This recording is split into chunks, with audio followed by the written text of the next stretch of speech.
F'waħda mill-akbar kumpaniji f'pajjiżna dik ta' ST Microelectronics f'ħal Kirkop saret l-ewwel laqgħa minn sensiela li se jsiru matul dik li qed tissejjaħ il-Budget Week, fejn fiha qed jitħabbru diversi miżuri minn setturi differenti għal pajjiż ta' kwalità. Fil-fatt il-Ministru għall-Ekonomija Silvio Xkembri preżenta 13 il-miżura ekonomika li minnhom diġà bdew deħlin fis-seħħ u oħrajn li se jibdew fil-ġimgħat li ġejjin. Fis-sfond tal-akbar proġett barrani li qatra pajjiżna b'investiment ta' 200 miljun euro mill-privat u assigurazzjoni tal-pożizzjoni tal-kumpanija għal 25 sena li ġejjin f'pajjiżna, il-Ministru Xkembri spjega li Malta kellha 10 snin ta' tkabbir ekonomiku b'saħħtu u għalhekk il-pajjiż qiegħed fi stadju li jindirizza sfidi ġodda.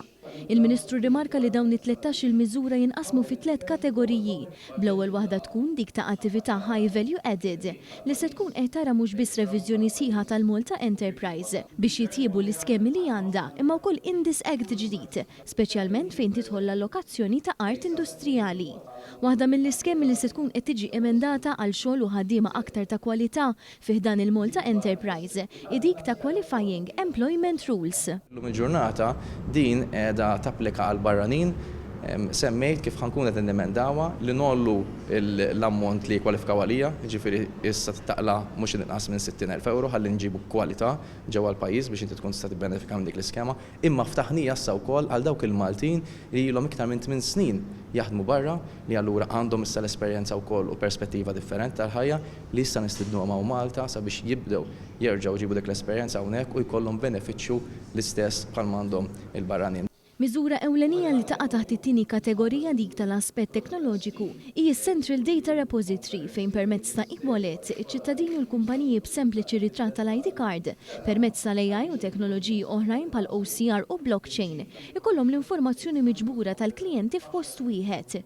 Miżuri oħrajn li jaqgħu taħt din il-kategorija huma l-European Digital Innovation Hub, High Performance Computer, strateġija tal-AI iktar ambizzjuża, Startup Framework u Incubation Center ġdid għal kumpaniji startups. Sa dan it-tant il-Ministru Xkembri aċċenna li Malta ta' kwalità tfisser ukoll edukazzjoni b'miżuri bħal twaqqif ta' ċentru ta' kompetenza, investiment fl-edukazzjoni fuq video gaming Unreal Engine, Akademja tal-Midja Interattiva u Akademja tal-Avjazzjoni. Min-naħa tiegħu il-Ministru għall-Intern Byron Camilleri tkellem dwar riforma maġġuri kif pajjiżna jirregola l-immigrazzjoni marbuta max-xogħol li fi żmien li ġej se tkun qed tiftaħ il-konsultazzjoni ma' diversi msieħba u anke għall-pubbliku. Tenna li din il-miżura bbażata fuq 4 prinċipji tibgħat messaġġ ċar għal kull min jimpjega f'pajjiżna. Bbażata fuq 4 prinċipji prinċipali. Qabel xejn id-dinjità u dritt tal-ħaddiema, jiena ġej mill-Partit Laburista u aħna nozzu ħafna id-drittijiet u d-dinjità tal-ħaddiema li nħarsu aktar lejn retention f'dan il-pajjiż illi allura ma jkunx hemm min jista' naħsbu li jista' juża u jarmi lil ħaddiem, inħarsu wkoll lejn upskilling u reskilling tal-workforce li għandna bħalissa sabiex kontinwament ninvestu fiha sabiex tkun workforce aħjar, ikunu ħaddiema aħjar u allura nistgħu wkoll nkunu aktar produttivi u l-aħħar punt huwa li naħarsu lejn skills-based approach to migration. Jiġifieri barranin biss jiġu f'dan il-pajjiż f'dawk l-skills illi verament għandna bżonn.